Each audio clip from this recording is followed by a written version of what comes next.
नमस्कार विद्यार्थी मित्रांनो, स्टडी फ्लो अपडेट्समध्ये आपलं पुन्हा एकदा सर्वांचं स्वागत आहे. तर मित्रांनो, BSNLची पदभरती सुरू झालेली आहे. याच्यामध्ये डायरेक्ट रिक्रुटमेंट केलं जात आहे ऑफ सिनियर एक्झिक्युटिव्ह ट्रेनी. म्हणजे हे जे पद आहे सिनियर एक्झिक्युटिव्ह ट्रेनी याची ही भरती आहे. तर कशाप्रकारे अप्लाय करू शकता, ह्याच्यासाठी जे क्वालिफिकेशन असते, शैक्षणिक पात्रता ती काय आहे, कोणती लिंक्सद्वारे तुम्ही अप्लाय करू शकता, सर्व माहिती आपण या व्हिडिओमध्ये पाहणार आहोत. व्हिडिओ हा एंडपर्यंत पहा. नवीन असाल चॅनलवर सबस्क्राईब नक्कीच करा. तर बघा, जसं तुम्ही पाहू शकता हे BSNLचं जे ऑफिशियल जाहिरात आहे याचं 19 पेजेसचं हे PDF आहे. सर्वप्रथम याच्यामध्ये काही इम्पॉर्टंट डेट दिलेले आहेत, जसं की ऑनलाईन रजिस्ट्रेशन जे आहे ते 5 फेब्रुवारीपासून स्टार्ट होणार आहे. जे एंड होणार आहे ते 7 मार्चला होणार आहे. म्हणजे 7 मार्च 2026 पर्यंत तुम्ही याच्यासाठी अप्लाय करू शकता. त्याचबरोबर time and date of start of application editing period, म्हणजे जर काही चुकलं वगैरे, जर जे मॉडिफिकेशन वगैरे असेल किंवा जे चेंजेस असतील ते 8 मार्चला तुम्ही करू शकता.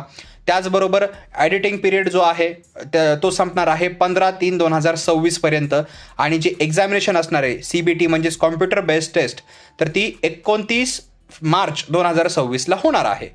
आता हे जे डेट्स आहेत ह्या टेंटेटिव्ह आहेत, ह्या बदलूही शकतात, चेंजेसही होऊ शकतं. हे जाणून घेण्यासाठी जर याच्यामध्ये जर काही चेंजेस झाले तर चॅनलला आत्ता सबस्क्राईब करा आणि ऑल नोटिफिकेशनला क्लिक करा.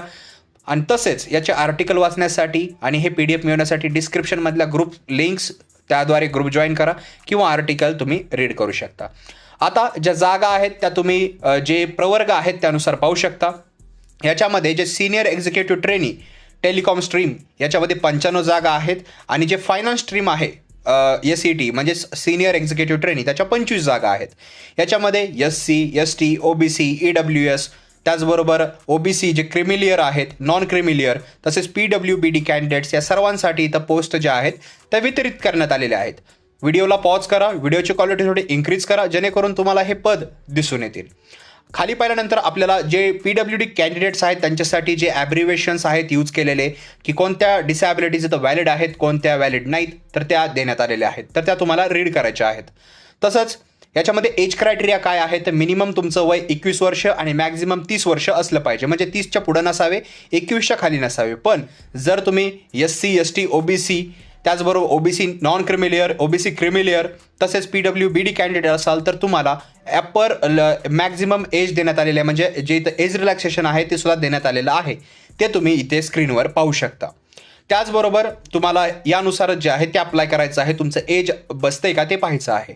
सिलेक्शन प्रोसिजर कशा प्रकारे होणार आहे, तर जसं मी वरीच सांगितलं होतं CBT म्हणजेच कॉम्प्युटर बेस्ड टेस्ट होणार आहे.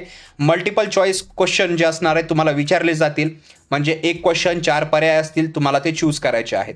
त्याचबरोबर त्यानुसार तुमचे जे परीक्षा आहे ती घेतली जाईल आणि तो परफॉर्मन्सच्या बेसिसवरच जे असेल पुढे म्हणजे सिलेक्शन वगैरे प्रोसिजर जे आहेत फर्दर चालले जातील. याच्यामध्ये जे आहे इथं इम्पॉर्टंट दिलेलं आहे, on the basis of number of sessions of examinations arises if any normalisation of marks would be adopted. Normalisation ह्याच्यामध्ये जे आहे अडॉप्ट केलं जाऊ शकतं. Selected candidates in the declared merit list shall have to go for document verification. बघा, CBT exam झाल्यानंतर document verification असेल. Document व्हेरिफिकेशनमध्ये तुम्ही जेही तुमचे डॉक्युमेंट सबमिट केलेले आहेत, जेही एलिजिबिलिटी तुमची क्लेम केलेली आहे, तुम्ही त्याचे डॉक्युमेंट तुम्हाला सबमिट करायचे आहेत. त्या व्हेरिफिकेशनच्या थ्रू तुम्हाला जावं लागेल आणि त्यानुसार जे आहे तुमचं जे सिलेक्शन आहे ते होऊन जाईल. आता स्कीम ऑफ एक्झामिनेशन आणि सिलेबस आपण पाहूया, महत्त्वाचं आहे. इथं दिलेलं आहे the pattern of examination will B multiple choice question, जे मी सांगितलं तुम्हाला तेच, विथ नेगेटिव्ह मार्किंग. म्हणजे याच्यामध्ये नेगेटिव्ह मार्किंग सिस्टीम आहे. All candidates will undergo computer based multiple choice objective type test. 180 minutes duration तुम्हाला दिलं जाईल, म्हणजे 180 मिनिटाचा वेळ असेल एक्झामिनेशनसाठी. The examination will consist of 1 paper as given below. आता कशा प्रकारे असणार आहे, तर बघा, पार्ट 1 मध्ये ॲप्टिट्यूड टेस्ट असणार आहे 40 मार्काची, 40 क्वेश्चन. आणि पार्ट 2 मध्ये कोर कॉमन असणारे टेक्निकल टेलिकॉम टेस्ट असणार आहे 160 मार्काची, 160 क्वेश्चन. तसेच टोटल जे 200 मार्क आहेत, 200 क्वेश्चन असतील, 180 मिनिटाचा वेळ असेल. त्याचबरोबर हे टेलिकॉममधलं होतं SET. हे फायनान्समधलं जर पाहिलं तर याच्यामध्ये सेम आहे. तसंच तुम्हाला पर्टिक्युलर्स विचारले जातील, ॲप्टिट्यूड टेस्ट आणि टेक्निकल जे असतील क्वेश्चन्स ते विचारले जातील. टोटल 200 मार्क, 200 क्वेश्चन, 180 मिनिटाचा वेळ. त्याचबरोबर इथं दिलेलं आहे the examination will be conducted in one shift compromising of part 1 aptitude test and part 2 core technical test for 180 minute. एका शिफ्टमध्ये एक्झाम होईल. सिलेबस जे असेल तो ॲनेक्झरमध्ये दिलेला आहे. सिलेबस मी तुम्हाला पुढे सांगेल. मिनिमम क्वालिफाईंग मार्क्स आहेत 1/4 सिस्टीम आहे. 4 क्वेश्चन चुकले तर एक आलेला मार्क पण जातो, म्हणजे 0.25 मार्क तुमचे डिडक्ट केले जातात जे तुमचा क्वेश्चन चुकीचा तुम्ही अटेम्प्ट करताल. त्याच्यामुळे याच्यामध्ये ॲक्युरन्सी असणं जे आहे ते गरजेचं आहे. त्यानुसार तुम्हाला जे आहे म्हणजे तुमची जे ॲक्युरन्सी आहे ती महत्त्वाची असली पाहिजे. जसं MPSCच्या एक्झाम्स होतात किंवा बँकिंगच्या इतर एक्झाम होतात त्या प्रकारे ही एक्झामिनेशन आहे. सो मेक शुअर की तुमची ॲक्युरन्सी बरोबर असली पाहिजे. इथं जे रजिस्ट्रेशन एक्झाम फी दिलेली आहे तर ती आपण पाहूया.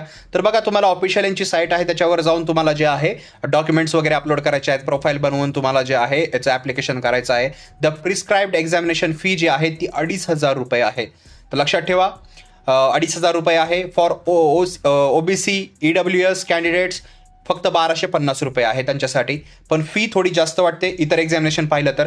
पण जर तुम्ही अभ्यास करत असाल, सिरियस असाल, नक्कीच तुम्ही एवढी फी पे करून जे आहे तुम्ही एक्झाम देऊ शकता. फी थोडी जास्त वाटू शकते, पण एक एक्झाम आहे CBTची, त्याच्यानंतर डॉक्युमेंट व्हेरिफिकेशन आहे. सो मेक शुअर तुम्ही त्याची तयारी करूनच जाल. कोणकोणते डॉक्युमेंट सबमिट करावं लागतील तर तुमचे जेही तुम्ही 10वी-12वीचे मार्कशीट्स वगैरे असतील, ग्रॅज्युएशनचं वगैरे असेल, त्याचबरोबर तुमचं जे valid mobile number, email ID, तुमचे फोटोग्राफ जे की डिजिटल फॉर्मॅटमध्ये असतील हे टाकून तुम्हाला जे आहे रजिस्ट्रेशन करायचे आहे. जे ॲडमिट कार्ड वगैरे असेल ते तुम्हाला जे आहे परीक्षेच्या प्रायर इयर लवकरच मिळून जाईल.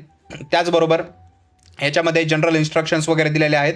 आता ह्याच्यामध्ये ॲनेक्झर जर पाहिला तर ह्याच्यामध्ये जे आहे एज्युकेशन क्वालिफिकेशन्स दिलेले आहेत.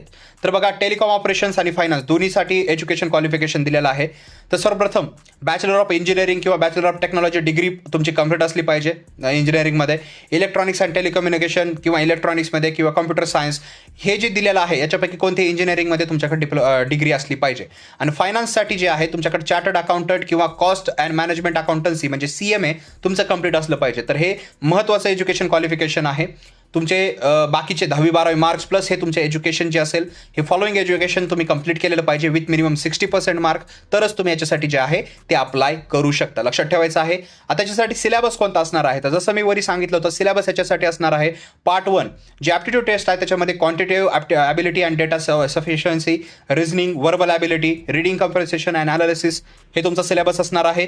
त्याचबरोबर पार्ट 2 मध्ये जे आहे signal processing, modulation and demodulation technologies, multiplexing technique, spectrum management, वायरलेसमध्ये wireless communication principles, mobile antenna systems, fundamentals of GSM, fundamentals of LTE. तर हे सर्व जे सिलेबस आहे तुम्ही स्क्रीनवर पाहू शकता. या सिलेबस वाईसच जे आहे ते तुम्हाला जे आहे प्रश्न येणार आहेत परीक्षेमध्ये. तर तुमचे इंजिनिअरिंग कंप्लीट असली पाहिजे आणि हे इंजिनिअरिंगचा भाग आहे. सिलेबस सर्व इथं दिलेला आहे. मी फक्त तुम्हाला एक ॲज अ एक्झाम्पल म्हणून सांगत आहे.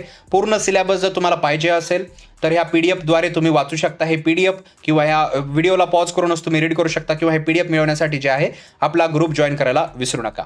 त्याचबरोबर अँजेर Cमध्ये दिलेला आहे इथे एक्झामिनेशन सेंटर्स. तर हे फॉलोइंग एक्झामिनेशन सेंटर्स आहेत. तर आपल्या इथे जर पाहिलं गेलं तर आपल्या महाराष्ट्रामध्ये सुद्धा याचे एक्झामिनेशन सेंटर आहेत.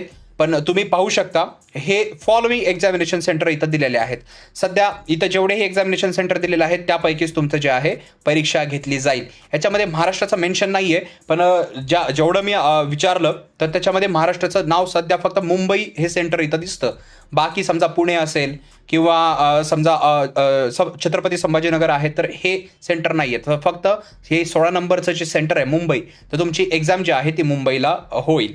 तर मित्रांनो, अशा प्रकारे जे आहे तुम्ही ऑनलाईन पद्धतीनं फॉर्म भरू शकता. तुमचं एज्युकेशन क्वालिफिकेशन तुम्ही कंप्लीट करत असाल, इंटरेस्टेड असाल तर नक्की तुम्ही याचा फॉर्म भरा, ही एक्झाम द्या. तुम्हाला सिलेबस इथं दिलेला आहे.